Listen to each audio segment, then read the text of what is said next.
de los simbolismos que les mencionaba. Y este es el otro. Esos son reliquias, así se llaman estas. Eso es como, imagínenselo como un cuadro que se puede abrir y se puede cerrar. Estas son las puertas, esta de acá y esta de acá. Entonces aquí en medio están las bisagras y esto se cierra y se abre. Imagínense en una, digamos, una procesión o alguna actividad religiosa, pues esto se ponía enfrente para que la gente lo observaba y se abría para que observaran pues todo lo que estaba acá en el lugar. Hay otros elementos iconográficos que se agregan en la escena principal, es el centro de este como camerín. Siempre encontramos al Cristo crucificado, está de pie, o sea, está como parado sobre una tabla. Los pies están separados, hay un clavo en cada pie, un clavo en cada mano, significa que hay 4 clavos. Luego, en la parte superior hay unas imágenes de mensajeros con alas, o sea, ángeles, ahora representados con alas. Acuérdense que ya del siglo V en adelante es común que los mensajeros tengan alas. Es la costumbre de colocarle alas a los ángeles. Esa es la derecha, la diestra de Jesús. Esta es la siniestra o la izquierda. Entonces, bajo la diestra aparece María, más cercana a él, y atrás de él 2 mujeres más, que pueden ser María de Magdalo y María Cleofas, o María la esposa de Cleofas. Hay otras Marías también que podrían ser María la hermana de Lázaro, hay otras más. Son como 4 o 5 Marías que andaban siempre juntas. De este lado tenemos al discípulo amado, como se le llama, que es Juan, el evangelista, y atrás de él 2 apóstoles más. Es probable que el barbado, se lo voy a acercar un poco, el barbado que vemos acá sea Pedro. Casi siempre a él se le representa iconográficamente con una barba como colocha, el pelo colocho. Y hay otro joven ahí atrás que no se alcanza a ver. Bueno, hay esto que ven acá arriba es parte de la cruz, y esta línea que ven acá se llama títulos crucis. Eso no aparece todavía la leyenda, el texto que aparece acá, pero es como la tabla que se dice en uno de los relatos de la crucifixión, que se pusieron sobre la cabeza de él, en la que decía que Yeshua Nazareo Rey Judaige, que es Jesús Nazareno Rey de los Judíos, que está escrito en latín, en griego y en hebreo. Pues la tabla se representa acá. Este tipo de cruces son características de la cultura bizantina. Luego, estos que tienen un menor tamaño son la representación de 2 soldados romanos. Del único que les podría tener el dato, el otro no, la tradición no lo nombra. Digo la tradición porque la Biblia no lo nombra. Es a este, el que con la lanza le atravesó el costado.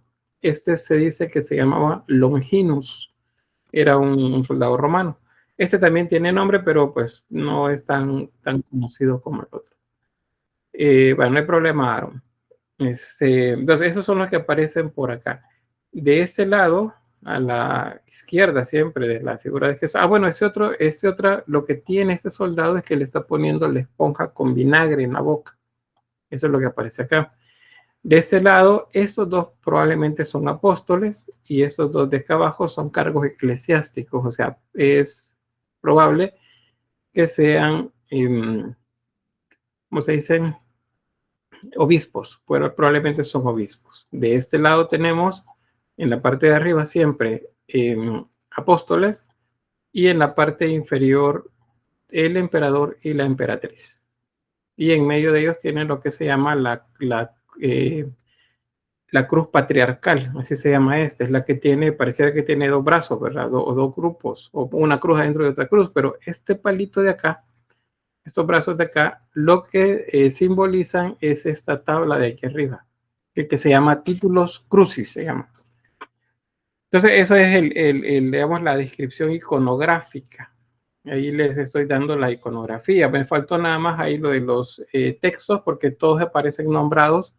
No sé leer griego, entonces no sé el nombre de todos, pero pues para la mayoría aquí arriba, al menos los más comunes sí, que son Cristo, Johannes, que es Juan, y Mariam, que es María. Okay. Los demás pues aparecen ahí nombrados. Eso es iconografía.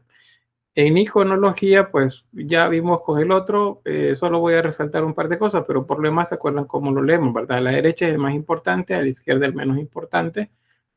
La mano está haciendo el símbolo del amor, está haciendo el mismo gesto con los dedos. Este gesto se va a repetir durante toda la cristiandad, aún hasta nuestras fechas. Los 4 clavos, les decía que tiene que ver con los elementos también de lo que los griegos decían que todas las cosas estaban hechas, pero también con el número 4, que en la numerología bíblica pues también es importante. Luego, bueno, que estén los emperadores acá, eso significa que ellos quieren ser partícipes, o ellos son partícipes de la divinidad que representa este momento. Noten también con eso, en la parte del significado, que son menos importantes ellos, están abajo. Sobre ellos los apóstoles, y no están al centro, están en los laterales. A la diestra aparecen acá los emperadores y a la siniestra la iglesia. Aquí nos está diciendo que los emperadores son más importantes que la iglesia, al menos en este momento, porque en diferentes etapas de la Edad Media y posterior a la Edad Media, eso va a ser una pugna siempre, una lucha sobre quién es el que realmente manda, quién tiene más poder, la iglesia o la monarquía. Entonces eso es lo que les podría decir por acá. No sé si hay alguna pregunta sobre esta imagen. ¿Todo bien? Todo bien. Sí, todo claro. Gracias. ¿Sí, Brandon? Tengo la duda de que en la parte de fondo quería saber si también eran otros personajes importantes. Ajá, esas figuras que están atrás de Jesús. ¿Esta de aquí No sé arriba? no sé si son arcángeles o No, ángeles. son ángeles. Estos serían ángeles. Tienen rostro de hombre y tienen alas. Entonces son ángeles, pero son mensajeros. Tienen alas porque ya en esta época, siglo V en adelante, a los mensajeros, o sea, los ángeles, ya les colocaban alas, porque ya se hizo el sincretismo entre la creencia de esos seres alados que tenían los griegos y romanos y el mensajero, que si el mensajero, lo que Dios manda, vienen de la bóveda celeste, o sea, viajan de arriba hacia acá abajo, la única manera que lo hagan es que tengan alas. Entonces, por eso es que les pusieron alas. Y ya es común, ya para esta fecha, pues es común que veamos ángeles con alas. Bueno, quizás un dato por lo que preguntaba también Brandon, son cuatro, bueno, les decía, el 4 es un número bien importante, aún la décima del 4, que es 40, bien importante, se repite un montón de veces en la Biblia, entonces es un número importante en la numerología bíblica, el 4 y el 40, en este caso 4 clavos, 4 ángeles, 4 apóstoles arriba, 2 emperadores más 2 cargos eclesiásticos suman 4 también. Sí, bueno, aquí 4 figuras, vean 3, que son las 3 mujeres, los 3 apóstoles arriba, y con cada uno de ellos a cada lado un soldado romano, hacen 4 figuras, entonces el 4 está repetido en todas partes acá. Sí, ¿quién me levantó la mano? Brando. Yo, otra duda que se me viene a la cabeza, y los números, o mejor dicho, los símbolos que están ahí, representan algo. Lo que están en el parte del ángel y también en la parte de las lanzas. ¿Tienen algún significado esa simbología? Sí, el que arriba dice Jesús Cristo, o sea, esto es como Ixus, algo así, no algo así, sino que eso significaría Jesús Cristo. Eso de aquí arriba, estas son las 2 primeras letras. O sea, sería Jesucristo, sería lo que dice aquí arriba. Luego, aquí dice Mariam y aquí dice Johannes, que es algo así como, pues sería Juan, sería la traducción, María y Juan. Acá les decía que también aparecen otros, pero pues ahí no descanso de distinguir bien y tampoco es que sepa yo leer griego, ¿verdad? O latín, pero ese es en griego. Pero pues los nombres de cada personaje van escritos ahí.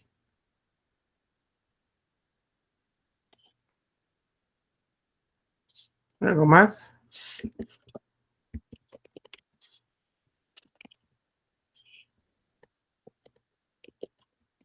¿No?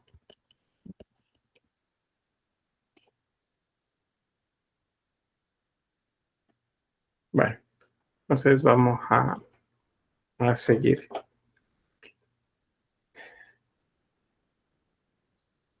Y pasamos entonces a la pintura bizantina.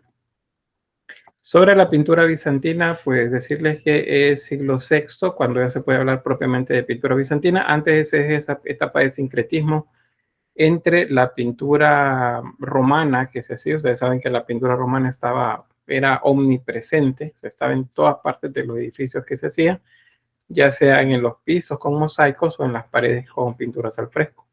Entonces estaba en todas partes. Pero cuando ya se pasa esto a propiamente pintura bizantina, principalmente lo que vamos a encontrar, al menos en las paredes de los edificios, son mosaicos. Pero también se pueden encontrar pequeños cuadros,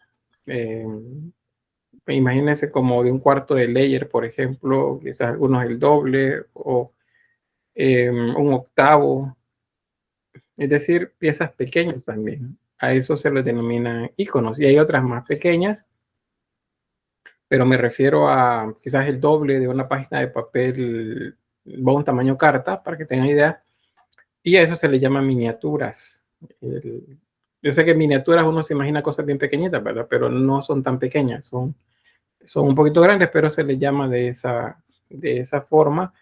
Más adelante les digo por qué, es para no mezclar una parte del tema con otro que vamos a ver más adelante, que es donde vamos a ver las miniaturas. Entonces, el mosaico es lo que principalmente se hace. Y acuérdense que los mosaicos se hacen a través de trozos de piedra de color, de trocitos de cerámica de color también, y piedras preciosas en algunos casos también, para poder decorar, ¿sí? Que se viese con mucho lujo. Eso es principalmente, o sea, que se vea como con mucho lujo. Las imágenes dejan de ser realistas, en las que se mostraba el volumen, así como muy naturalista, a volverse más figurativas, más solamente representación de las formas. Recuérdense que eso es una restricción que se tiene, dado que hay una así como ambigüedad en cuanto a que si se pueden o no se pueden hacer imágenes según lo que la Biblia dice. Entonces, eso es pues, por ahí uno de los temas que vamos a tener que ver por acá. En este caso, en latín está escrito aquí arriba San Apolinario. Ese es el nombre de este santo, era un obispo, y pues acá aparece representado en medio de unas ovejas, con la idea siempre de que los obispos pues son pastores también, que ayudan a cuidar a la feligresía. Bien, ahí hablando propiamente de los mosaicos, esto es propiamente romano, aunque los griegos hicieron también mosaicos, los romanos son los que lo desarrollaron en gran manera, y ellos lo utilizaban en los pisos de las estancias, de los edificios públicos o privados, digamos una basílica o también una domus romana. Se colocaban los mosaicos para poder representar pues diversas escenas. En el caso de Bizancio, estos mosaicos son representaciones casi al 100% religiosas, casi al 100%. Entonces encontramos acá lo que les mencionaba ya de las teselas. Cada uno de esos cuadritos que ven ahí es una tesela. Y pues en este caso se ve bastante ordenado, pero en la práctica era básicamente como colocarlo de esta forma.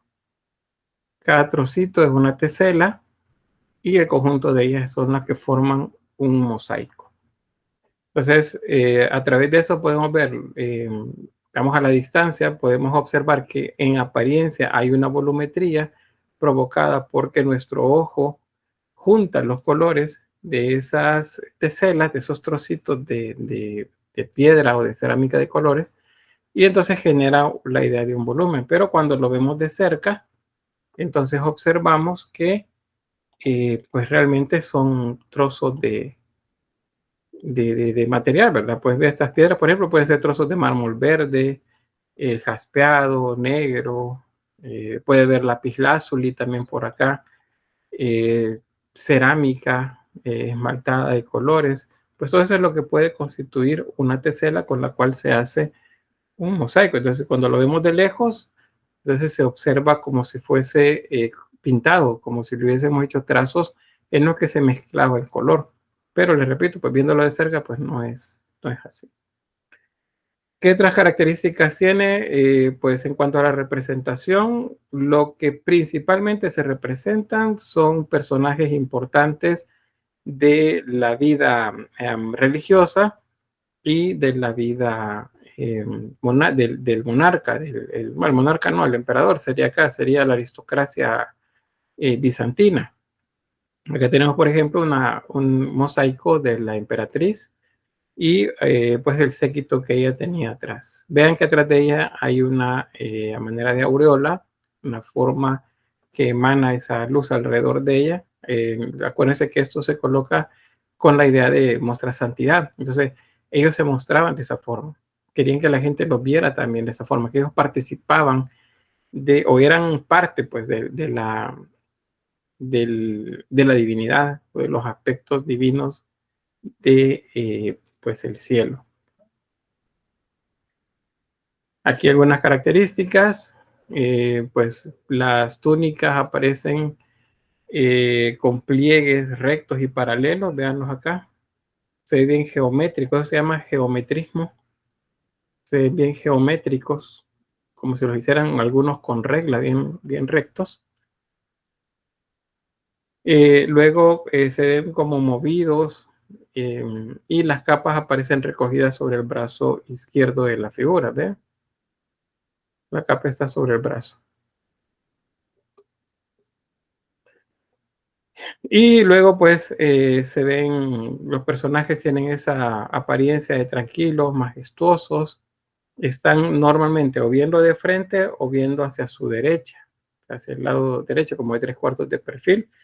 Los ojos son grandes, son de un tamaño mucho más grande del natural y los pies normalmente son pequeños y terminan como en punta. Ese es por el tipo de calzado que representaba. Aquí les muestro el mosaico completo. Vean los pies como con punta. Vean los de la emperatriz, aquí se nota, aunque acá se mezclan con el color de fondo. Luego lo de la geometría que les mencionaba, los trajes son geométricos y los rostros aparecen viendo de frente o hacia la derecha.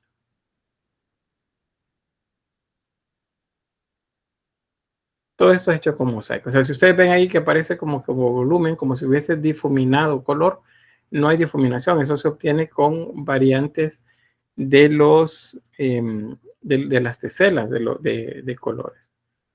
Este tenemos otro, es otro mosaico. Este está al otro lado, por cierto, de la iglesia, donde están. Hacia un lado está la emperatriz y al otro lado está el emperador. Este es Justiniano. Y pues aparece él siempre en el centro, así como estaba Teodora en el otro lado, la emperatriz. Aparecen los generales atrás de él, los principales, el arzobispo de esta época, Maximiliano, el nombre que tenía. Cargos eclesiásticos se refiere a obispos principalmente, que llevan misales, incensarios, o sea, elementos que tienen que ver con la liturgia de la misa que se realizaba. Y la guardia del emperador también hacia un lado. Acá. Y el escudo de este soldado tiene un crismón inscrito. Eso significa pues que es una guardia, pero que tiene también como el tema o uno de sus propósitos, la defensa de la fe. Por eso aparece el crismón por ahí. Preguntas sobre estos, ya sea el de la emperatriz Teodora o el de emperador Justiniano, o algún comentario. Bueno, veo uno acá. Sí, Fernando, luego leo lo que puso Brandon por ahí. Sí, Fernando. Solo tenía una duda que o bueno, más bien es ¿cuánto es el aproximado que uno se puede tardar para llegar a hacer ese tipo de imágenes en sí? Em, pues pueden ser días o semanas. Hay un video que les muestro siempre al final de la clase cuando vemos esto. No se los puedo mostrar antes o en medio porque ya me ha sucedido que lo coloco en medio y entonces luego YouTube me pone reclamos de derecho de autor y entonces por eso no lo hago, pero van a ver la practicidad con la que se puede hacer algo cuando se maneja el oficio. O sea, nos puede parecer que es bien complicado. Bueno, de hecho es bien complicado. Ustedes sí han hecho puntillismo, ¿verdad? Imagínense que cada punto que hicieron con el plumón fuera una tesela. Entonces es complicado, ¿verdad? Están tratando de combinarlos de manera que nos generen esa volumetría o las mezclas de color. Entonces es complicado, pero teniendo la posibilidad de trabajar esto como su oficio, pues seguramente lo hacen más rápido. Eso lo junto con lo que mencionaba Brandon, que si colocaban, y eso lo colocan con cemento, sí, el, el, el, el Opus Cementatium, que es el cemento romano con el que se trabajaba, por eso que los romanos son los primeros en utilizar cemento y concreto.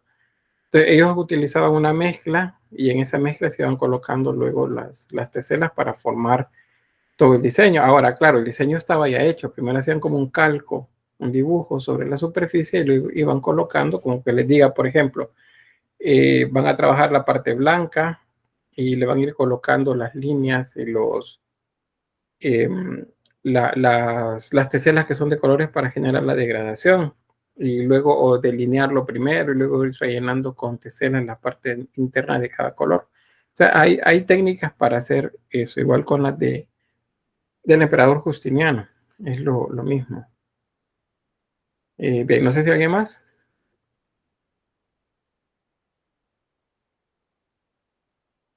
No, quizás un poco silencios. Bueno, hay un asunto acá. Eh, no se puede representar la naturaleza de las cosas tal cual como lo es en la vida diaria, porque eso se consideraba pecaminoso. También era un problema que los mosaicos estaban hechos para el suelo, pero en este caso los comenzaban a colocar ya y a trabajar en las paredes. Entonces, eh, trataron de resolver eso, pero primero lo eliminaron del suelo para que la gente no tuviera que pasar sobre ellos, porque se consideraban sagrados. Imagínense un mosaico de Jesús o del emperador y que alguien caminara sobre él, pues no se veía bien, se pasan a las paredes. Pero luego también es que las imágenes se convierten solo en un reflejo de lo que ven ellos.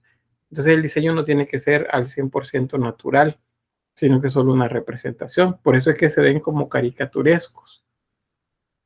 ¿Ven? Hay como una marcada línea en las formas. Eso se llama que hay un dominio de la línea sobre el color, en el caso de los mosaicos, porque la idea es representarlos simplemente de manera figurativa, no naturalista.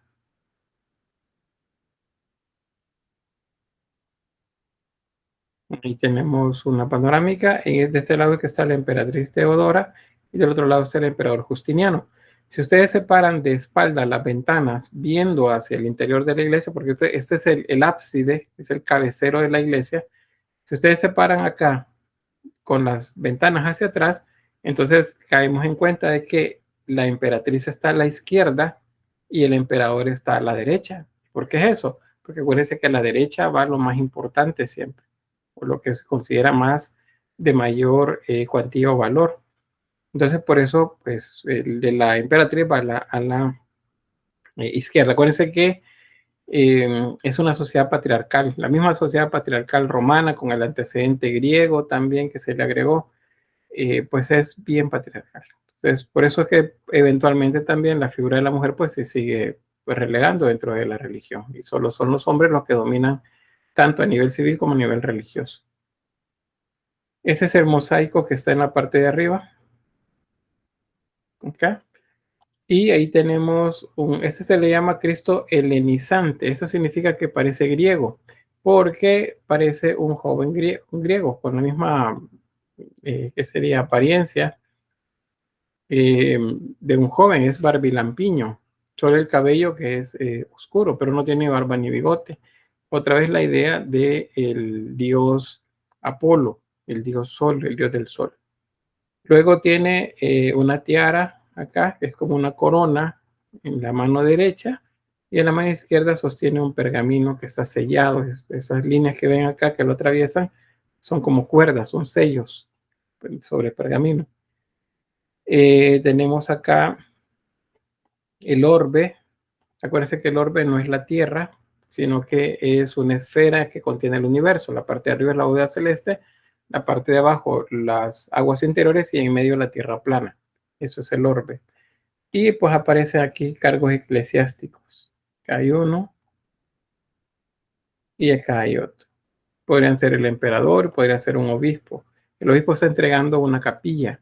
Ese es como una manera de decir que se consagró la capilla a Jesús. Y dos ángeles. Vean, esos ángeles tienen alas. Acuérdense, ya en esta época los ángeles ya tienen alas porque pues los artesanos decidieron que de esa manera era que se tenían que representar, dado que había que mezclar las creencias griegas y romanas de los seres que volaban, de los mensajeros que vuelan también, con la idea del mensajero judeocristiano. Se recuerda que eso también tiene que ver con los judíos. ¿Preguntas? Brandon dice, ¿y ocupaban algún material para esos cortes rectos de cada pieza? Si es de las teselas, las teselas se cortan como con martillos o no sé cómo se llaman estos instrumentos ya operativamente, como pequeñas piochas con los que se van cortando las teselas y se emparejan dependiendo de lo que se vaya a necesitar, de la parte que tengan que cubrir. ¿Qué más? ¿Qué más? Bueno, esta es una representación del jardín del Edén, por cierto. Todo esto, lo que ven acá abajo son los 4 ríos, otra vez el número 4. Son los 4 ríos que mencionan en Génesis. Si alguien puede por ahí colocar en el chat los nombres de los ríos, porque esos no los tengo por acá y es una curiosidad nada más, si los quieren agregar. Luego dice Brandon, los colores pueden dar un significado o un tipo de simbología que tiene que combinar con la imagen. Sí, normalmente los colores blancos son para la santidad, para lo divino. El azul, el rojo, el púrpura se consideran colores reales, o sea, son de la realeza. Por eso los utiliza Jesús. Este es un color como púrpura oscuro. El dorado también se considera de la realeza. Puede ser azul, puede ser rojo, también lo que utilice. Y los cargos eclesiásticos igual, son colores de la misma naturaleza, porque acuérdense que ellos son gente importante también. Bueno, no sé si buscaron los nombres de los ríos.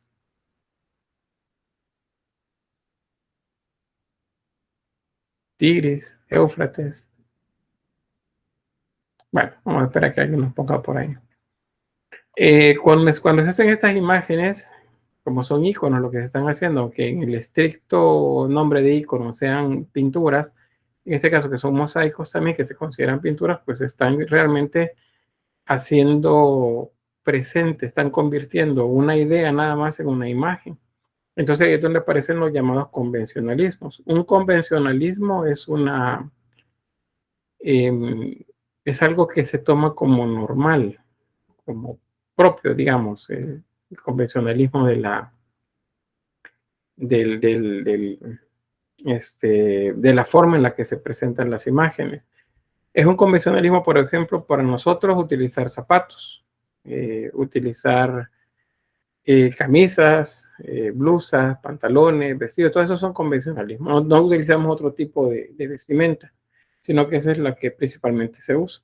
Entonces los convencionalismos tienen que ver con la forma en la que se representa Jesús, la Virgen, los apóstoles, y la posición de las manos, por ejemplo. Esa que ven ahí, en el caso de este pantocrator, es la de bendecir. Quiero ver, Brandon dice por acá sobre los nombres de los ríos, y son Gihón, Tigris, Ahora dice, estos son los nombres de los ríos del Edén, dice, el Pisón, el Gión, permítanme.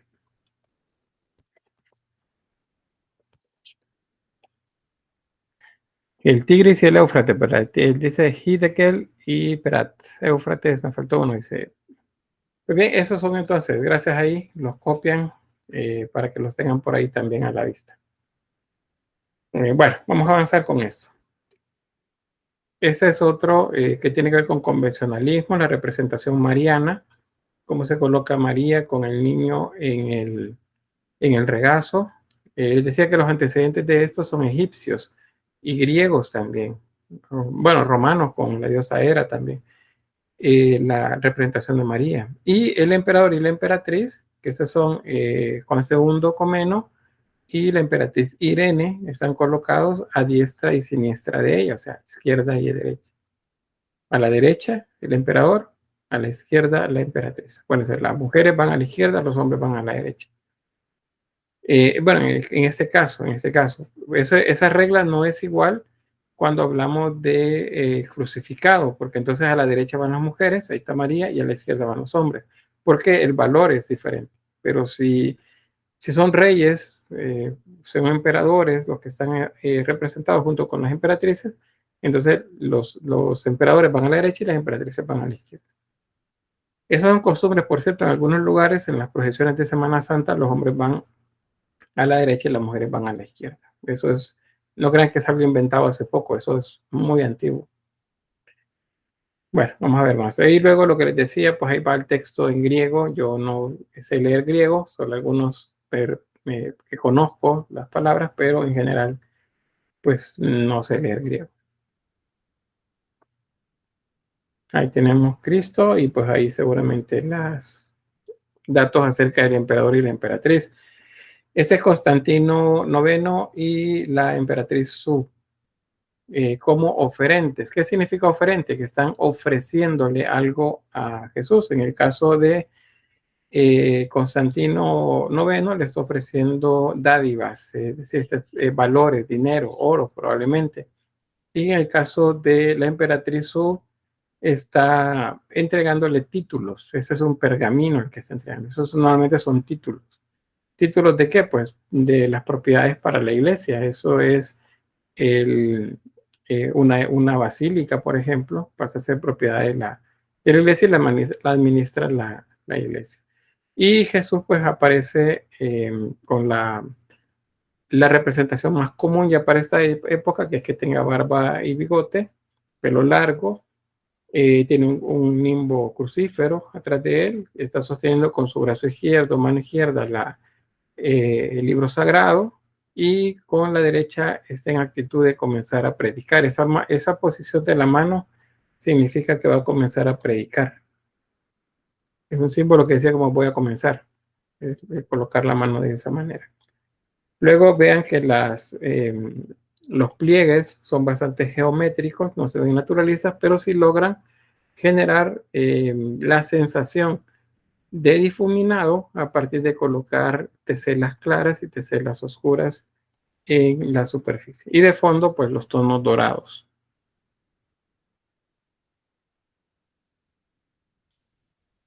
Bien, hasta aquí llegamos con los mosaicos. No sé si hay alguna pregunta sobre el mosaico. Video, como les decía, les voy a mostrar al final cómo se hacen algunos de estos. Son más decorativos, más que figurativos, pero pues tienen cierta similitud en cuanto a la construcción. También hay un video en el aula virtual sobre conservación y limpieza de mosaicos. Ahí pueden ver cómo se limpian y cómo reparan algunas partes utilizando teselas.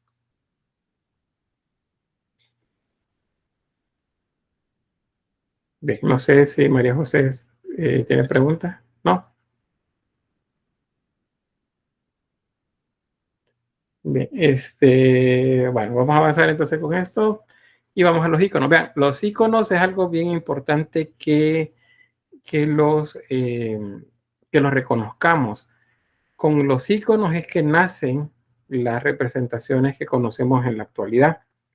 La palabra icono viene del griego eikon, que significa imagen. Entonces, un icono es básicamente una imagen. Entonces, yo digo un icono de María, estoy diciendo una imagen de María. Ahora vamos a lo que vimos la semana pasada. Si no existe ninguna imagen de ellos, entonces, ¿cómo es que aparecieron?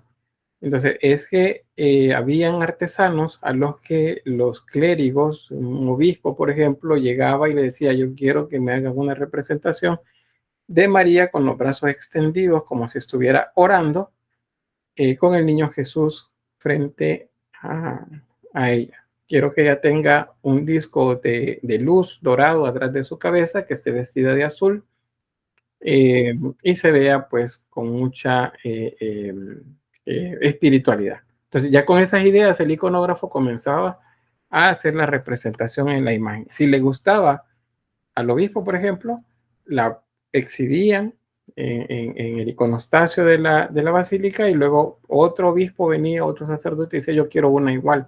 Entonces copiaban esa, y luego la copiaban otra vez, y así sucesivamente, y de esa forma las imágenes se iban extendiendo, porque necesitaban imágenes para enseñar. ¿Sí, Brandon? Esto no es una pregunta, sino que es una idea que se me vino a la cabeza de que es para, digamos, tomar de referencia, como usted nos ha contado, de que le piden a los señores de que hagan una representación. Me imagino de que las ideas o ¿cómo se dice? La lluvia de ideas, me imagino que puede ser inspirada, así como nos contó en una clase del siglo pasado, de otras regiones, o también, digamos, tomando referencia a otros personajes importantes, ya sea, digamos, por el pelo, la cara o la posición. No sé si eso puede afectar en lo que ha dicho. Sí, o sea, que si hay ese, que sería como elementos comunes entre otras culturas y estas que se representan. Uh-huh. Sí, sí las hay. De hecho, bueno, les voy a mostrar algunas, no todas, porque vamos de todas formas a ver más adelante otras imágenes, pero en algunos iconos sí les muestro antecedentes. Vamos a hablar de clasificación acá antes de pasar a los ejemplos. Pues fíjense que hay dos términos acá que también deben aprender, lo que es bíblico y lo que es hagiográfico. Bíblico, les voy a mostrar aquí se lo voy a subrayar acá. Bíblico o hagiográfico. Bíblico significa que aparece referenciado en los textos que se toman como reales. La Biblia que ustedes conocen, ese libro con ese montón, con esa sucesión ordenada de libros que divididos en dos grandes bloques, Antiguo y Nuevo Testamento, todavía no existe como tal. Sí, pero se están recopilando, se conocen muchos libros y poco a poco se van tomando, digamos, los grupos de libros. Y a partir de eso, pues, de esos relatos se piden imágenes. Entonces, a eso se le llama bíblico. Pero esto es hagiográfico, se refiere a las hagiografías. Una hagiografía es la biografía de los santos. O sea, sí, se lo voy a escribir aquí en el chat para que lo tenga. Una hagiografía es la biografía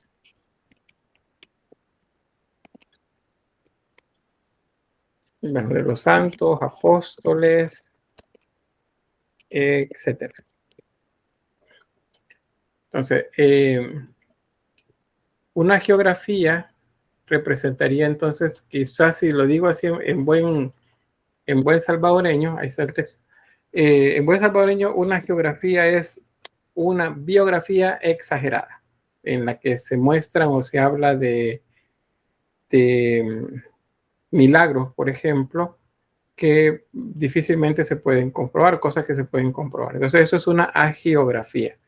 Las imágenes que conocemos en la actualidad, que son producto de, digamos, 1500 años de construcción, de sucesión de pintores, primero artesanos, después pintores artistas, escultores, todas esas imágenes, pues se han ido nutriendo de las hagiografías, es decir, de lo que se cuenta de los santos. Entonces, algunas escenas que yo les puedo mostrar son hagiográficas, no son bíblicas, o sea, no están en la Biblia. Y hay otro término, acuérdense, que es el apócrifo, el de evangelio apócrifo. los evangelios, que son textos también que fueron escritos en la época del paleocristianismo o inicio de esta transición al cristianismo universal, que quedaron fuera de la Biblia, no los consideraron inspiración divina, entonces quedaron fuera. Entonces algunas cosas de esas también las van a retomar. Yo les he puesto varias veces el ejemplo digo, imagínense a Jesús niño a la orilla de un río haciendo palomitas con barro, poniendo las alas como que van a volar, y María de fondo lavando ropa de la familia, y un bosque y el río suave corriendo ahí a la par de ellos. Entonces esa es una escena apócrifa, está en los evangelios apócrifos, no está en la Biblia. Si les digo, imagínense a Jesús predicando en el templo en medio de los sumos sacerdotes y de la gente que escuchaba, eso es bíblico, porque eso aparece descrito en la Biblia. Y si les hablo acerca de la vida, por ejemplo, de un santo, digamos, quiero ver quién, San Francisco de Asís, por ejemplo, que él pues soñó que se le aparecía un Cristo flotando en el cielo con 6 alas que salían de su cuerpo y que pues unas finas luces o rayos, si lo quieren ver así, salieron de todas las heridas que tenía Jesús y las heridas le cayeron a él, y pues él entonces quedó estigmatizado, o sea, quedó con las marcas de las heridas de Jesús. Y luego si ustedes lo ven en un cuadro, eso es agiográfico, no es bíblico, no es apócrifo, sino que eso es agiográfico, aparece en una agiografía. Probablemente ahorita el término pues cueste un poquito captarlo, pero esto se lo voy a mencionar de aquí hasta que lleguemos allá por el siglo XVIII, cuando estemos finalizando el periodo barroco. O sea, las geografías son bien importantes. Del gótico, finales de la Edad Media en adelante, las geografías van a nutrir bastante el arte religioso. No sé si hay alguna pregunta o algún comentario. ¿Todo bien?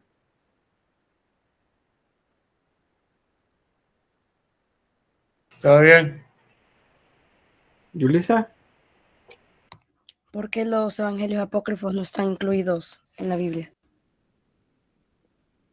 Porque se consideraron que no estaban inspirados por el Espíritu Santo, dicho de manera religiosa, como lo estaban los otros 4. Dicho de manera, o más bien tomando en cuenta la parte histórica, lo que sucede es que no correspondía a la ideología que querían colocarle a las enseñanzas que iban a dar a través de eso. Por ejemplo, Jesús niño lo presentan como sabio, lo presentan como un niño que desde pequeño quería hacer lo que su padre, Dios, lo había mandado a hacer. Eso es lo que presenta los evangelios canónicos. Pero los evangelios apócrifos no dicen eso. Los evangelios apócrifos dicen que Jesús era un niño temperamental, era un niño que no sabía controlar lo que tenía.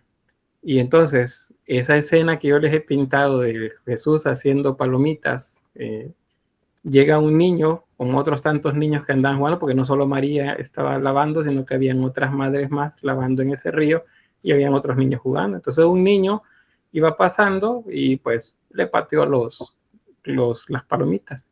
Y entonces Jesús se levanta enojado y le dice: hasta aquí llegas. Y el niño cayó muerto. Entonces, eso les parece que ayuda a mostrar a Jesús como muy amoroso, tierno, y etcétera, etcétera, como lo pintan como Jesús niño. ¿Sí o no? No, ¿verdad? No ayuda a eso. Entonces eso lo eliminaron. Se dijeron: no, eso no está inspirado por Dios, eso no es cierto. Lo apartaron. Pero el testimonio quedó ahí. O sea, los libros sí quedaron escritos.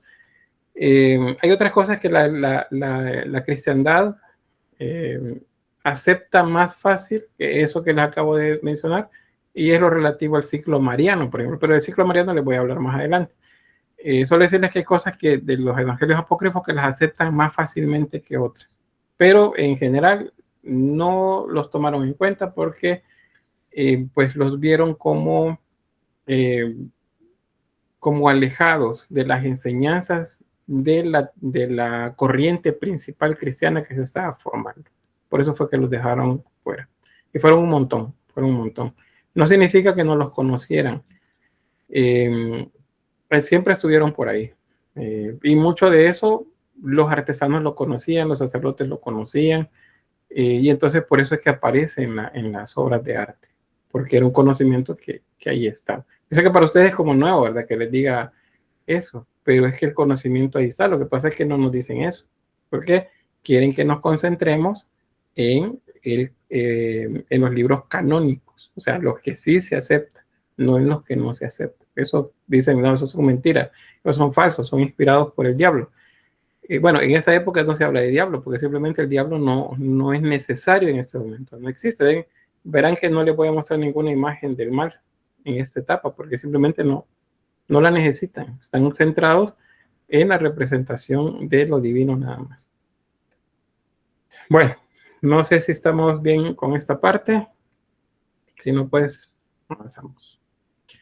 Las tipologías que les mencionaba, bueno, esas las van a revisar ustedes despacio. Solo les voy a decir que hay 3 grandes bloques de las imágenes, los iconos religiosos.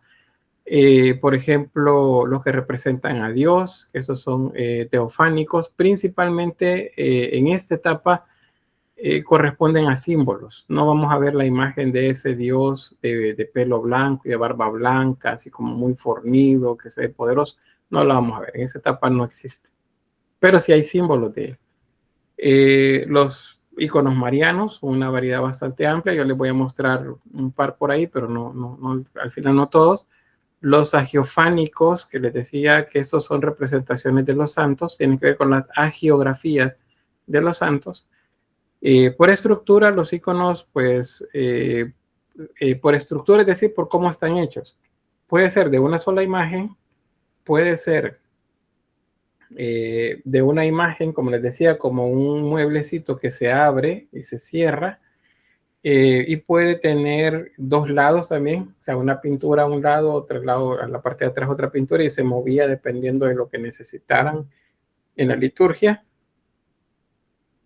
Podía ser una pintura y sobre la pintura un grabado, unas formas grabadas que tuvieran imágenes, pues, con representaciones de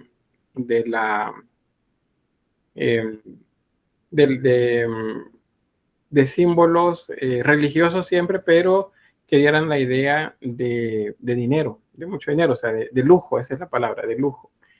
Y por tema de estructura, estos pues puede ser solo que representen una imagen de una virgen, por ejemplo, o puede que cuenten una historia. O sea, hay más imágenes alrededor. Van a ver uno que les voy a mostrar de Juan el Bautista, en la que aparece la imagen de Juan, pero atrás hay símbolos iconográficos que nos hablan acerca de la vida de él. O sea, nos está contando una historia de él. Bien, otros criterios por emplazamiento, eso es si son móviles o o se pueden mover. Si se podían mover es porque los podían llevar en procesiones, porque para esta época ya se hacían procesiones, igual que como las de Semana Santa. Por origen, esos pueden ser votivos, es decir, puede ser que los mandaron a hacer como un agradecimiento y para que sean solamente una representación didáctica, por ejemplo, o en algunos casos se decía que pues habían sido o representaban más bien algo un poco más sobrenatural y por lo tanto eran como milagrosos. Eso es lo que llevaba a la equivocación de este momento de hacer adoración, porque comenzaban a tocarlos y pensar que con tocarlos se podían curar. Y eso es lo que generó las luchas iconoclastas, ¿verdad? Porque pues la imagen no era para eso, al menos no se hacía en su origen. La finalidad es de uso litúrgico, o sea, para ser usado dentro de la liturgia, dentro de las misas, para las ceremonias en días específicos o en la práctica religiosa. Por ejemplo, en la práctica es la doctrina, o sea, para enseñar religión, podrían ustedes estar también ahí. Y luego por estilo y devoción, pues pueden ser bizantinos propiamente, o bizantino me refiero a de la región de Bizancio, o podían tener también algunos elementos propios de la zona geográfica y del grupo cultural. Me refiero acá a los visigodos, por ejemplo, en España, o los galos en la región de la actual Francia. O sea, dependiendo de la zona, sí también podían ser diferentes. Ese es un icono de culto. Es una representación de Jesús a través de la cual se personifica para nosotros que estamos en el mundo la imagen de Jesús. Esta no puede cambiar. O sea, si iconográficamente tiene el pelo largo, tiene barba y bigote, ese icono es el que se va a seguir reproduciendo. Por eso es que fue quedando poco a poco atrás de la época del paleocristianismo y de la transición al bizantino, las imágenes de los cristos helenizantes, que eran los cristos barbilampiños, o sea, sin barba y sin bigote, pero esa es la que más permanece. Luego también la utilización de un nimbo crucífero y la utilización de letras para representar los nombres o el título. En este caso es Jesucristo. Eso es lo que aparece por acá. La representación del libro es un símbolo del libro de la vida. Y bueno, eso es básicamente como con esa representación de Jesús. Luego, los que se llaman descriptivos narrativos son los que muestran imágenes, nos cuentan algo. Esto sirve mucho más para la enseñanza porque a través de ellos un sacerdote, por ejemplo, podía explicarle a gente que nunca había oído hablar de Jesús acerca de la crucifixión y todo lo que sucedió. Entonces decía, miren, ahí tienen a María que está llorando y que con su manto se limpia las lágrimas de sus ojos. Atrás están las mujeres que lo acompañaban, María Cleofas, María de Magdalo, María la hermana de Lázaro, y del otro lado está Juan, el que le dijo, hijo, ahí tienes a tu madre, y a ella le dijo, madre, ahí tienes a tu hijo, y atrás de ellos aparecen otros apóstoles, probablemente San Pedro, el que siempre aparece como más cerca, y otros apóstoles en la parte de atrás. En la parte superior 2 ángeles alados, porque en esta época pues llevan alas. En este caso las manos no están haciendo el símbolo del amor, sino que están haciendo un símbolo de súplica. Esa mano así como enconchada, vuelta hacia el cielo, es una manera de representar pedir algo, como si está pidiendo algo. Y bueno, esto, bueno, acá no se ve muy bien, fíjense, pero también aparece el símbolo de la sangre que escurre de la cruz y luego forma como un río acá. Eso también se considera como la sangre del cordero, la sangre que sana. Todo eso pues están también representados por acá. Entonces, esos son descriptivos narrativos, o sea, nos explican una escena y sirven para enseñar.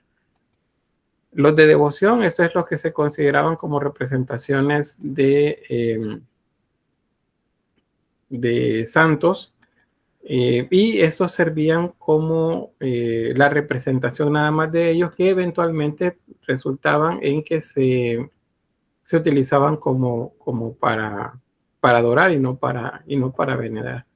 Entonces aquí tenemos igual, esto es los padres de María, son Joaquín y Ana. Acá, acuérdense que Joaquín y Ana no aparecen en al menos que yo recuerde, no sé, sáquenme de duda, en los textos canónicos, pero se aparecen en los apócrifos, aunque conozcamos de ellos más bien por algo que se llama tradición oral, que es lo que nos cuentan acerca de ellos, y porque también hay iconos, hay imágenes, ya sea en pintura o en escultura, que los representan y están pues colocados en diversos lugares. Acá en nuestro país, pues quienes de ustedes son de Santa Ana, la Catedral de Santa Ana, pues hay imágenes de ellos.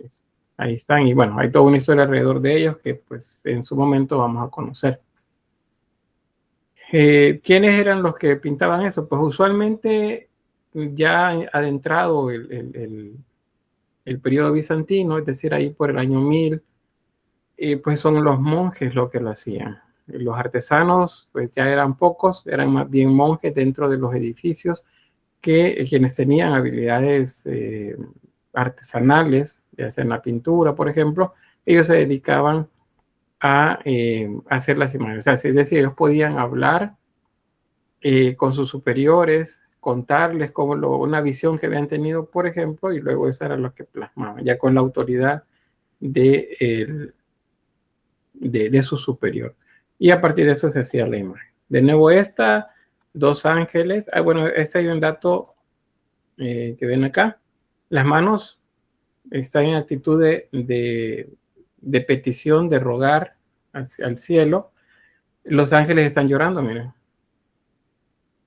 Uno se ocupa el manto para taparse la cara y limpiarse, y el otro se tapa las manos con sus dos manos. No quiere observar la escena del Cristo que agoniza. Y aquí aparece el título Crucis, que es Jesús Nazareno, Rey de los Judíos. Jesús Nazareo, Rey Judaige. Es en griego, luego en latín y en hebreo también acá. Y ahí, vean, en este caso los pies aparecen cruzados y hay dos clavos también, pero los pies ya aparecen como cruzados. Aquí aparece la línea de sangre que baja hacia este lugar, como si se hiciera un pozo en la parte inferior. Luego María y Juan. Esos son característicos de este icono. Bien, ¿qué más sobre esto? Pues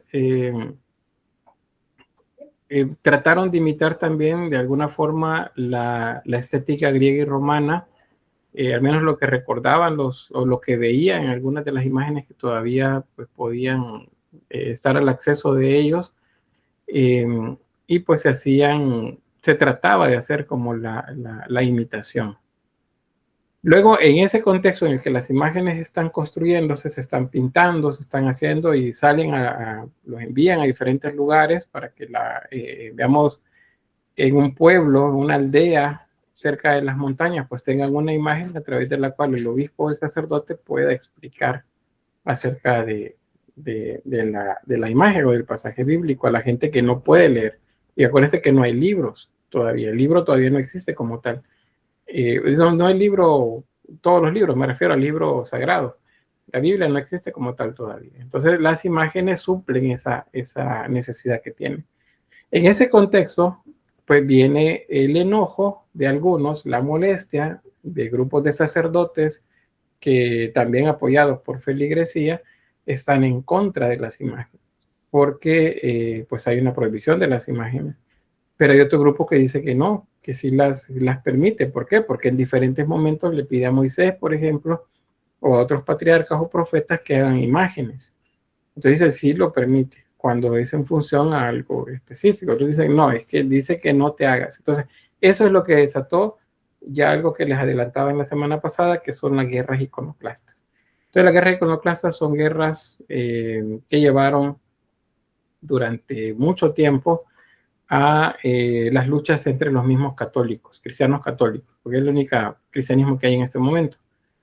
Y pues destruían imágenes. Y la iconodulia, eso es lo que se trataba de quitar, es la veneración de las imágenes, que ese es lo que se hacía o se suponía que se tenía que hacer. Entonces, la iconodulia era lo que se permitía, pero o sea, en la práctica lo que se estaba haciendo era adoración, entonces ahí caían en idolatría, que es lo que recuerdo que María del me mencionó la vez pasada que hablábamos acerca de que las imágenes eran o no eran permitidas. Entonces, pues se cayó en eso. Y pues ahí es donde pues pasó mucho tiempo en los que hubo guerras prácticamente. Se destruían imágenes, esculturas, se mataban entre ellos, peleándose justamente por ello. Vean acá está seguramente una dama de la aristocracia, va corriendo con un bebé en brazos, pero también lleva la imagen de una virgen, un icono de una virgen acá. Aquí hay imágenes y esculturas tiradas en el suelo, otras más por acá. Y pues ahí van soldados tratando pues de destruirlas. Esa es una guerra que pues duró bastante tiempo, como les mencionaba, y terminó pues al final en una conciliación entre las partes y que se pusieron de acuerdo sobre qué es lo que tenía que hacerse. Pueden ver que esta iglesia tiene escasa decoración. Básicamente una cruz nada más, comparada con la que veíamos cuando les mostraba los mosaicos del emperador y la emperatriz, llenos de pintura y mucho color y mucho lujo. En esta no. ¿Por qué? Porque así un grupo de estos cristianos veían así la situación, así pensaban que debería de hacer todo, no de la otra manera.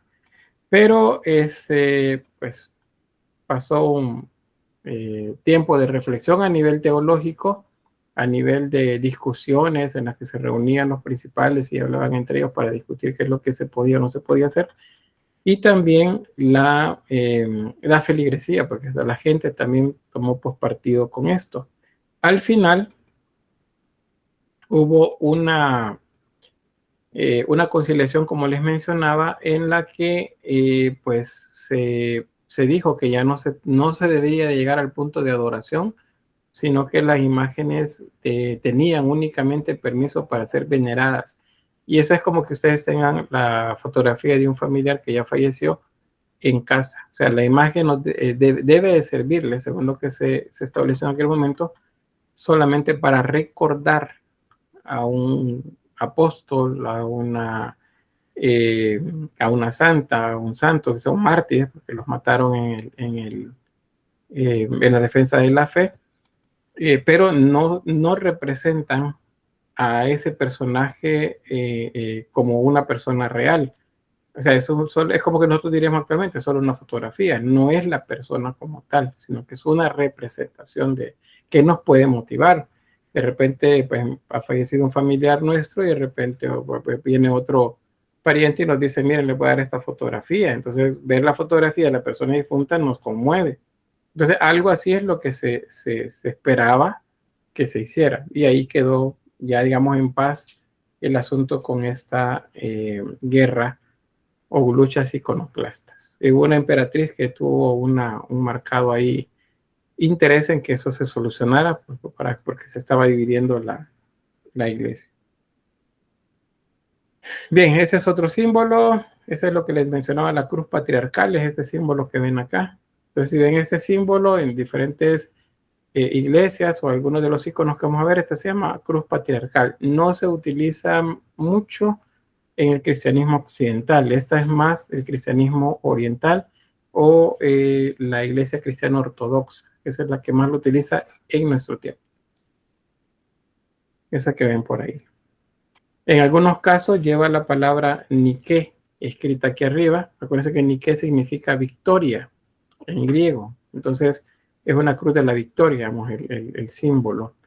Y esta franja de acá es lo que lleva el llamado titulus crucis. Y ahí tienen el titulus crucis. Aquí se lo escribí, el Jesus Nazareus Reis Juderum. O el INRI, que conocemos, pero este es más fácil, INRI. Más adelante, en la Edad Media, ya llegando al gótico en el lado occidental, esto también va a adquirir un símbolo diferente, un término diferente. Pero eso lo vamos a ver en su momento. Sobre la iconografía mariana, pues decirles que las diosas madres han estado presentes en todas las culturas. Recuérdense, en el Paleolítico, es la parte más antigua de la prehistoria.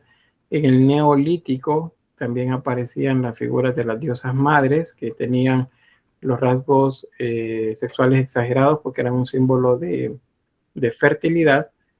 Se consideraba que eran sacerdotisas, como las representaban, y pues que traían abundancia, y por eso las andaban ellos siempre en los lugares donde estaban. Y luego cuando ya tuvieron ciudades, pues las tenían igual como amuletos. Para los pueblos prehelénicos, antes de Grecia, pues la diosa serpiente, estas que tenían serpientes en las manos atrapadas con los senos descubiertos, pues también son símbolos de fertilidad y de maternidad. La diosa Hera, de los griegos y de los romanos también, es símbolo maternal. Entonces, aquí aparece, por ejemplo, amamantando a uno de sus hijos. Entonces, la idea de la maternidad, de la diosa madre, es antigua. Bueno, se considera que la representación de Dios, la original, la primera que apareció en esta etapa de la prehistoria, era una mujer. Por eso hay un libro que se llama así, Dios nació mujer, porque las primeras representaciones de la divinidad son femeninas, no son masculinas, son femeninas. Entonces, la diosa madre ha estado ahí. Eso es para los romanos también. Bien, sentada en un trono como una reina. La diosa Isis de los egipcios también. La diosa Nut también de los egipcios, que es una representación de la bóveda celeste, el cielo que nosotros decimos, o de la Vía Láctea también. Entonces, todos esos hacen referencias a las diosas madres. Entonces, imagínense, en un contexto, el cristianismo está creciendo en un contexto en el que griegos, romanos, egipcios, bueno, las culturas de Mesopotamia, como por ejemplo Persia, que es la que está más cerca, y en este momento también los musulmanes, que ya tienen muy consolidada su religión también, en la cual María, la madre de Jesús, es también un símbolo importante por cuanto representa a la madre del profeta, según los musulmanes. Entonces, pues está presente esa idea. Entonces, la idea de la madre de Jesús va a representarse también como uno de los símbolos más importantes dentro del arte bizantino. Entonces tenemos acá los llamados iconos marianos. Y pues la representación de ella depende de algo que se llama advocaciones. Una advocación es un título.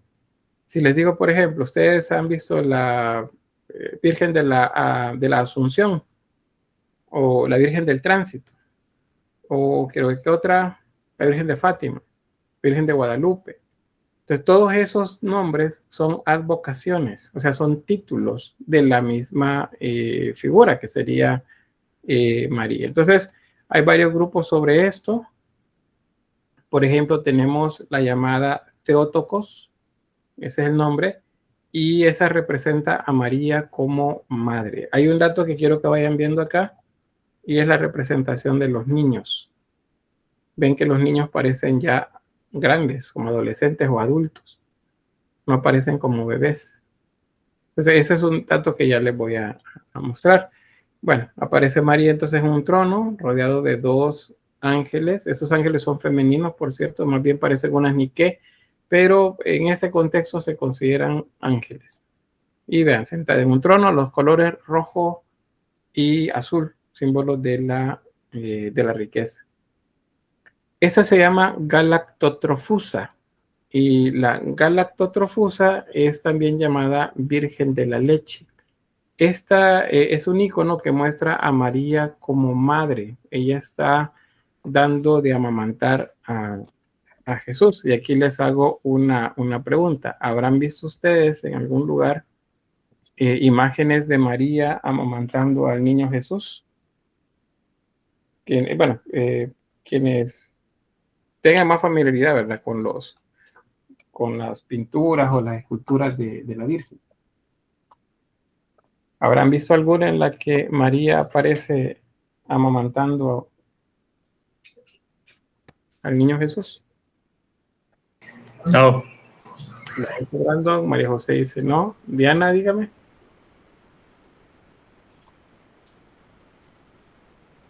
Diana. No, creo que no era. Tocó el botón que no era. Steven dice no. ¿Quién más? Creo que está ahí. Yo la única que he visto, pero no está amamantando a Jesús. ¿Se me escucha? Sí, se le escucha. No, que le digo que la única virgen que yo he visto con el niño en brazos es la María Auxiliadora, pero ya de ahí no hay ninguna amamantando. No hay, en la actualidad no es muy común ver imágenes de María amamantando al niño. Eso no es nuevo, eso tiene unos 200 años, digamos 250 años que se comenzó a eliminar el símbolo, porque es una representación humana, de la dimensión humana más bien, de Jesús y de María, más que de María, porque María es la madre, entonces se entiende que en algún momento amamantó al niño. Pero el asunto es que el niño, siendo amamantado, siendo que es hijo de Dios y siendo que es Dios, el ser amamantado le da una dimensión humana demasiado grande. Entonces la fueron eliminando. Entonces hay pocos en la actualidad, contemporáneos, digamos, unos 250 años para acá, son pocas las representaciones, pero sí las hay. Pero en las iglesias es difícil verlas, es difícil. Por esa misma idea de que representan más bien la parte humana y no es esa la idea que se tiene con eso. Pero la galactotrofusa era común en esta época y le llaman, por cierto, la Virgen de la Leche también. Ya bueno, más adelante vamos a ver otros símbolos de ella para que vean, ahí les voy a hacer recuerdo de esta, que es de las primeras que hay sobre ella. Un dato también que no sé si se van fijando, la piel de María es oscura y del niño en algunos casos. Fíjense, no es que las pintaban oscuras, sino que la pintura se iba oxidando con el tiempo, o sea, se iba como ennegreciendo. Aparte de eso, esos iconos estaban en lugares de la iglesia en los que se utilizaban muchas velas para iluminar. Entonces eso también el hollín iba ensuciando el barniz de la pintura y entonces pues por eso es que se ven de esa forma. Otra más, este icono se llama Odigitria y muestra a María sosteniendo en brazos a Jesús, como bien lo decía la compañera, como una de las advocaciones actuales que conocemos. Y la diferencia es que ella la está señalando. Y esa señal que le hace es como diciendo, miren, él es. Vean el símbolo de la mano. Lo reconocen, ¿verdad? O sea, ese símbolo es el símbolo del amor universal, les decía. Vean la mano del niño. Está en actitud de predicar. Y vean al niño. No parece un niño, parece una persona ya mayor. No hay un rigor anatómico. Eso quizás adelantándole sobre esta figura, no hay un rigor anatómico.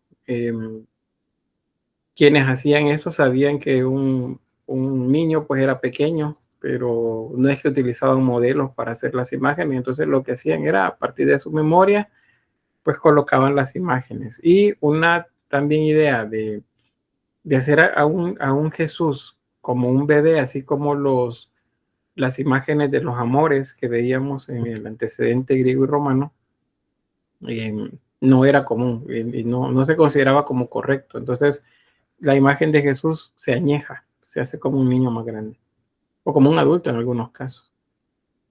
Esta se llama Elausa y esta lo que muestra es una relación maternal.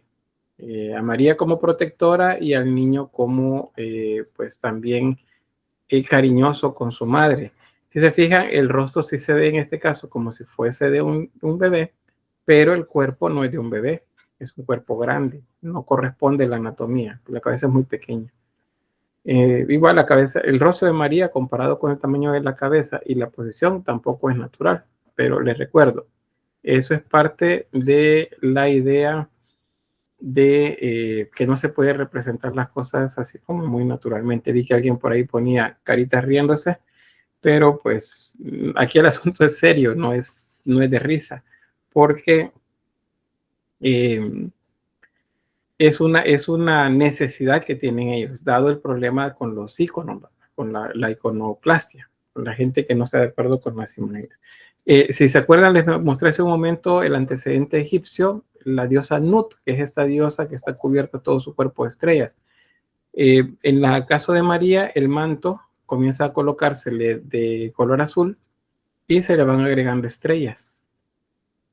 Al principio son pocas estrellas, normalmente tiene 3, la de la frente y una en cada hombro, que es un símbolo de la Trinidad. Aunque la idea de la Trinidad pues no está todavía tan acentuado, pero pues ya aparece la idea de las 3 denominaciones de Dios.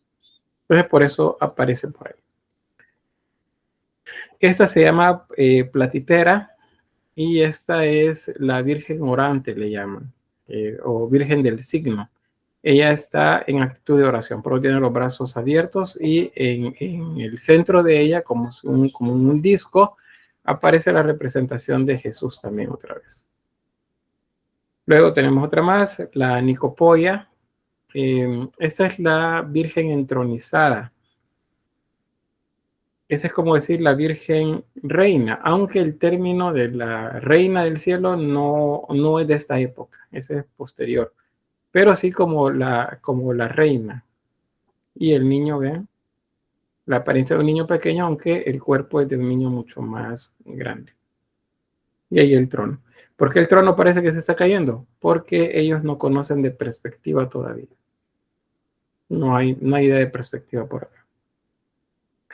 Bien, hasta ahí con los iconos marianos. No sé si hay alguna pregunta. Aplicamos anatomía, dice Brandon. Pues en esta época no es necesaria la anatomía. Sin embargo, en algunos casos pareciera que sí hay hasta un canon, pero digamos que en general no lo utilizan. Y les decía que pareciera porque, por ejemplo, esta imagen se ve bastante proporcional, pero los brazos son muy pequeños. Pero si contáramos las cabezas hasta abajo, parece que tiene un canon acá. Pero pues no hay. ¿Preguntas sobre los iconos marianos? Repito. Bueno. Iconos de Jesús. Les voy a mostrar algunos porque pues ya vimos de Jesús, ya vimos bastante. En icono, a nivel de icono, me refiero a cuadros. O sea, porque un icono propiamente dicho es un cuadro. No puede ser un icono, por ejemplo, un mosaico, porque está en la pared y es grande. Es seguro que el mosaico se basó en un icono, eso sí. Bueno, pudo haber sucedido al revés, pero en general no era así. Las imágenes aparecen primero en iconos y de ahí es donde los copian para representaciones más grandes. Entonces, la primera representación, o la más antigua, más bien, no la primera, pero sí la más antigua encontrada hasta la fecha, es esta. El Jesús de Mandilión. Esta es se le atribuyen como, a nivel geográfico, se le atribuye un origen místico a esta manta. Es como una manta que se utilizó Jesús la utilizó para limpiarse, y según el mito, ¿verdad? O la geografía, y entonces quedó representada en la manta, el rostro de él. No debe confundirse con la idea de la Vera Icone, del manto que aparece, que cuando va para el Calvario, pues una mujer le limpia la cara y aparece la Vera Icone, la verdadera imagen de Cristo en el lienzo. No es esa, esta es otra, es diferente el origen, pero esa es la más antigua y está enmarcada dentro, pues, de una superficie que muestra, y es de oro, todo esto de acá alrededor. Luego tenemos un Pantocrátor. El Pantocrátor es el Dios creador, o Jesús en la figura del Dios creador. Si se fijan, atrás de la cabeza de él no aparece un nimbo. Este se llama resplandor, que hace las veces de nimbo, o sea, es un equivalente, pero este se llama resplandor. Cuando vean así rayos que salen, esos se llaman resplandores.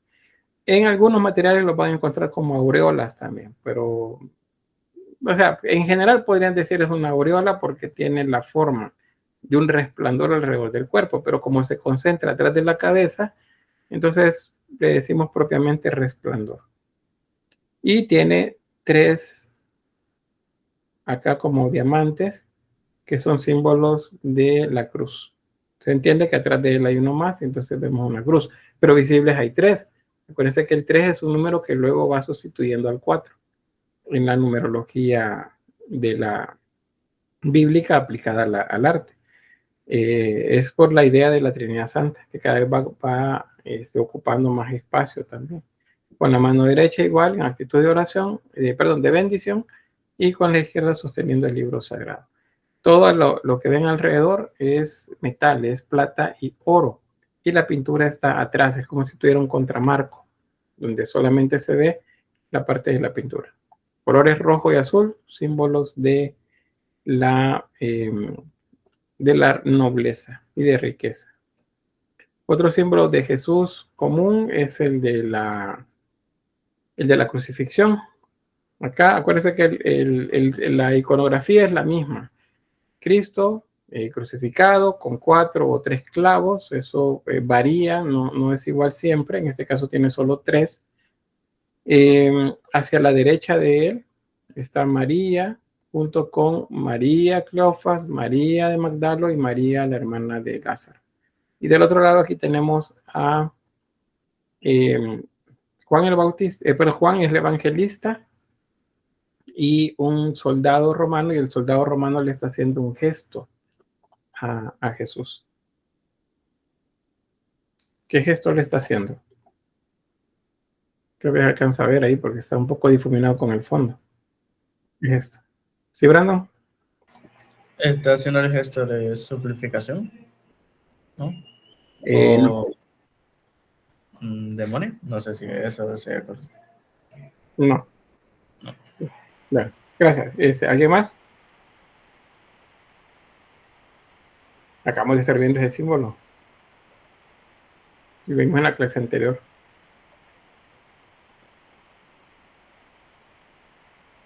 Brandon. No es aquel símbolo que nos enseñó una presentación sobre la oral, o sea, que orando. Que Sí. no sé si sería este que había una No. diapositiva. No. No. Ese símbolo se los mostré en un Cristo crucificado, en un relieve. No. El símbolo de amor, no era. Y Yulisa, correcto, es el símbolo del amor. Entonces, esto, de hecho, es un soldado que lo está haciendo, pero el soldado tiene una aureola atrás de él. Acá. Entonces, la aureola es símbolo de santidad, pero es un soldado. Entonces, acá bien podría ser la idea de según los relatos apócrifos y algunos de los, creo que se menciona, aunque no tan explícito en los evangelios canónicos, acerca de las conversiones que hubieron ese día, la gente que se convirtió, que creyó, más bien, no dice que se convirtió, sino que creyó en que Jesús era el Hijo de Dios en ese momento. Entonces le hace el símbolo del amor. Acá. Vamos a avanzar. Otros más símbolos de Jesús. Bueno, este Cristo es un Cristo muerto. Este es previo a la resurrección. Lo están colocando y se fijan aquí abajo hay un sarcófago. Dice, mire, pero eso no parece sarcófago, no va a caber ahí. Acuérdense que son símbolos. No podemos buscar anatomía exacta ni proporciones exactas acá. Entonces es como si María está pues colocando el cuerpo de Jesús en el sepulcro. Ahí están evidentes las heridas en el cuerpo de Jesús y María llorando. En el otro, este es de esos iconos que nos cuentan más allá, que nos describen escenas. Esa es la transfiguración. Entonces tenemos a Elías y creo que Moisés, el otro que apareció junto con Jesús mientras los apóstoles dormían, y luego cuando despiertan pues lo observan hablando con ellos, y la transfiguración de las ropas, que por cierto es la festividad de San Salvador, ¿verdad? Entonces eso nos cuenta un escenario, está relatado en el texto bíblico. Entonces los iconos van por ahí. Ahora bien, les dije que se fueran fijando cuando digamos María, que nos fijáramos en la imagen de Jesús, ¿verdad? Que no parecía un niño. Bien, esta característica se llama homúnculo. El homúnculo literalmente significa hombre pequeño. Es una característica de las representaciones de Jesús. Cuando aparece que lo está chineando, aparece en el regazo de María, aparece como una persona grande, porque lo que quieren proyectar es que él es un niño, pero con responsabilidades, con acciones ya adultas, no de un niño pequeño.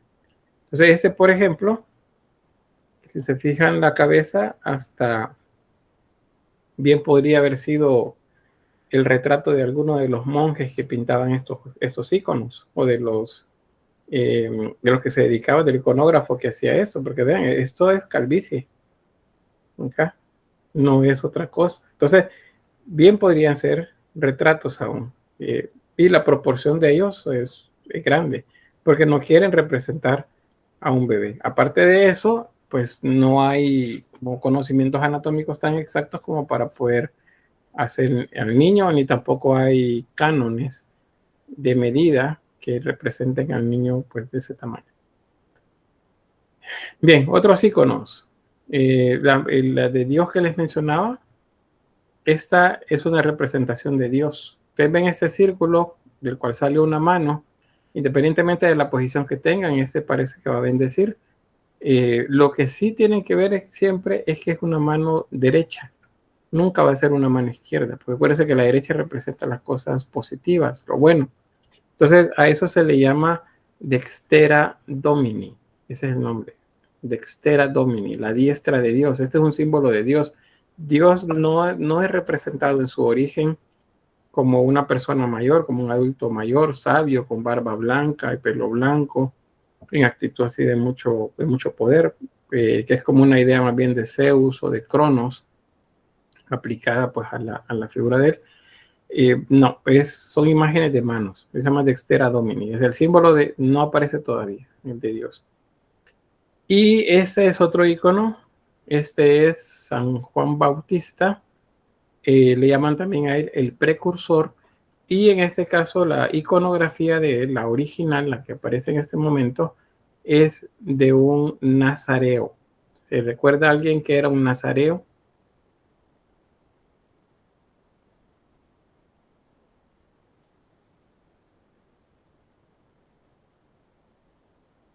A ver, ¿qué es un nazareo?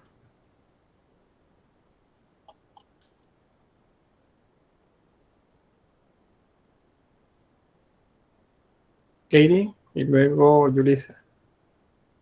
No es alguien de Nazaret. No, ese es un nazareno. Ah, entonces serían los barbados, no. Pero estoy confundida en ese aspecto. Como bendecidos, algo así. Vamos a ver qué nos dice ahí la compañera y luego le confirmo. Sí, lo que decía la compañera es como que no se preocupaban por su imagen. Ajá, pero ¿por qué? Sí, hay una razón. Porque como que se apartaban para los santos, creo. Ajá, muy bien. Entonces, el término es penitente. Los nazareos son penitentes. Y como penitentes tenían que cumplir ciertas reglas. Una de esas era no cortarse el pelo, no preocuparse por su apariencia física, no beber, no acercarse a mujeres ni a difuntos. No pueden tocarlos, de hecho, los difuntos.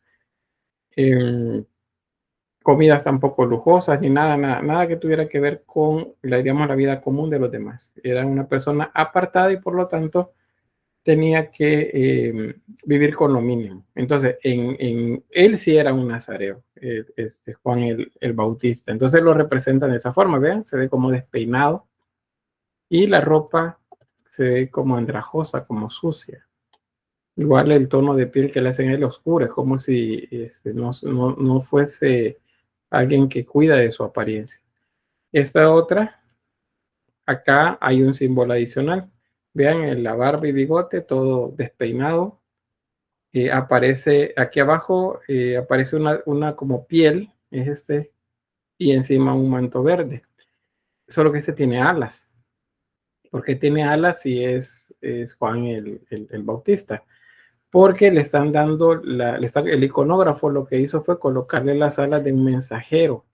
O sea, él era un mensajero, así se maneja, es la voz que clama en el desierto, el que va diciendo que viene otro atrás de mí que es mucho más grande. Entonces, eso lo coloca él como un mensajero. Y los mensajeros ya en esta época tenían alas, o sea, eran los ángeles alados. Entonces, por eso le ponen alas a él.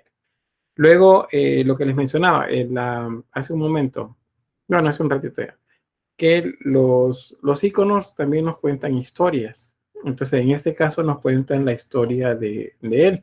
Acá aparece que está como en comunicación con Jesús, quien aparece como si el cielo se abre y pues aparece flotando en esa puerta o abertura en el cielo. Y en la parte inferior, acá, vamos a encontrar un tronco, un hacha, y de este lado una como un bol, un depósito en el que aparece la cabeza. Aquí aparece también sangre alrededor, hay sangre también por acá y aparece la cabeza por ahí. Recuérdense que el martirio de Juan el Bautista es que lo decapitaron, le cortaron la cabeza por petición de una mujer, hija de una de las esposas que tenía Herodes en ese momento. Entonces era porque, bueno, Juan era uno de los que le criticaban que cómo era posible que él se había tomado por esposa a la que ya era esposa de un hermano de él, según recuerdo. Y entonces él lo criticaba, lo señalaba de manera pública. Entonces eso causó la molestia de Herodes y también de la señora, ¿verdad? De la mamá de la que pidió la cabeza, porque la que pidió la cabeza fue la hija de ella, que es Salomé. Ella es la que pide la cabeza, hace un baile ahí, y luego le dice, Herodes, pídeme lo que quieras. Entonces va donde la mamá y le dice, ¿qué le pido? Le dice, ahorita es cuando puedo aprovechar. Y ella le dice, pide la cabeza del Bautista. Y eso es lo que le pide. Entonces él lo dudó porque pues estaba preso porque lo consideraban sedicioso al imperio, pero no era nada grave lo que había hecho. Sin embargo, lo prometió en frente de todo el mundo y entonces lo tenía que cumplir. Así que luego cortan la cabeza del Bautista. Entonces todo eso está relatado acá. Ahora vean, yo tengo esta imagen y si ustedes no conocían bueno, yo sé que sí lo conocen, pero digamos que alguien no conociera la historia, entonces a partir de la imagen yo le doy datos, le explico acerca de eso. Entonces ese es el sentido didáctico de las imágenes. O sea, yo no les podría enseñar sobre historia del arte, sobre iconografía, sobre iconología, si las diapositivas aparecieran así, solo con texto. Entonces yo necesito imágenes para que ustedes entiendan mucho más fácil. Entonces, la imagen en esta época es principalmente didáctica, pero la utilizan dentro de la liturgia, la utilizan como un elemento también dentro de lo que representa lo sagrado. Y ahí es donde se pasa de la veneración a la adoración en su momento. Y bueno, eso se va a repetir varias veces. Bueno, solamente cerramos con esto. Estos son iconos, entendiendo iconos como cuadros, ¿verdad? Esos son los iconos. Entonces, vamos a hablar del iconostasio. El iconostasio es una pared de madera que está desde la zona norte hacia el sur, es decir, está orientado, imagínense una pared de madera que está orientada hacia donde sale el sol. ¿Por qué hacia ahí? Porque ahí es el cabecero de las iglesias, el lugar donde está el altar. El altar es orientado hacia donde sale el sol. En mi caso, por ejemplo, lo tengo aquí enfrente, sería esa zona. El sol sale acá, tengo el oriente, lo tengo enfrente, el poniente atrás, a mi izquierda el norte y a mi derecha el sur. Esa es la orientación que tengo yo acá en esta posición que estoy. Entonces el iconostasio es como si fuera de norte a sur, o sea, de mi izquierda hacia mi derecha. Ahí está toda la pared. ¿Qué es lo que se coloca en un iconostasio? Pues los iconos, esos cuadros con pintura se ponían ahí. No estaban en cualquier parte de la basílica, sino que estaban ahí, porque era el lugar hacia donde veía la gente cuando estaba dentro del rito de la misa. Antes, en esta época, para los que son católicos, que pues están más acostumbrados a los ritos, ustedes saben que se va a la iglesia, al templo, y hay diferentes posiciones a través de las cuales se puede uno sentar y tiene hacia el frente del altar, principalmente. Se centran en la nave central de la iglesia. Se sientan ahí, entonces tienen a la vista el sacerdote y el altar de fondo. En esta época no podían ver eso. No se podía ver ni al sacerdote ni al altar. Entonces, el iconostasio lo que hace es tapar esa parte de la iglesia. Si lo vemos como los brazos de la cruz, la gente podía llegar hasta donde están los brazos de la cruz, pero no podían ver hacia el cabecero, es lo que está ahí atrás. Pero hay una puerta acá. Aquí hay una puerta. Esa puerta servía para que el sacerdote, el obispo, o eventualmente un papa también, pasara desde ahí atrás, donde desarrollaba toda la parte ritual que tiene que ver con el cuerpo y sangre de Cristo, y luego salía hacia acá y compartía acerca de lo que hablaba o lo que quería predicar. Entonces ahí es donde se colocaban los iconos. Vean que es una composición en la que se ponen cuadros que representan pues a estos personajes de los que les he estado hablando. Aquí tenemos una iglesia más grande, un templo. Este es el ábside. Acuérdense que el ábside es esa parte curva en el cabecero. Aquí está la puerta. Pueden entrar. Bueno, puede entrar el sacerdote nada más o el obispo y puede salir él por acá. Y los iconos alrededor. Este es bastante completo. Tiene en esta parte un pequeño frontón, una media luna, donde está representada la última cena. Luego estos que pueden ser tanto patriarcas como pueden ser apóstoles. Y en la parte inferior imágenes de ángeles, santos, la Virgen María, pueden ser reyes también elevados a la santidad. Y ahí. Esto también es un iconostasio. Y tenemos otro más. ¿Ven? Ahí atrás está el ábside, esa parte curva del cabecero. O sea, el altar está atrás de esta pared. Pero si nosotros fuéramos en esta época, no podríamos verlo, porque nos está prohibido eso a nosotros. Eso se considera muy sagrado como para que nosotros lo podamos ver. Solamente es el sacerdote o el obispo. Entonces él entraba por acá y a la hora de la lectura o de lo que tenía que hablar, digamos que hacer la lectura, entonces él venía y se paraba acá viendo hacia el altar, de espaldas a la feligresía. Y una vez terminaba, entonces se iba a una zona que estaba cerca, en un lateral, que era como, tenía una pequeña escalinata y un espacio arriba, eso se llama púlpito, donde se subía el sacerdote o el obispo y ahí comenzaba a hablar ya de frente a la gente. Pero cualquier cosa, cualquier parte del rito se hacía adentro, ahí atrás de esas paredes. Eso que se llama iconostasio. Entonces, ahí es donde se colocaban las pinturas esas que hemos estado viendo, los iconos. Y los mosaicos atrás, como lo ven ahí. Y hasta ahí. Entonces llegamos. No sé si hay una pregunta. Voy a tener acá la grabación.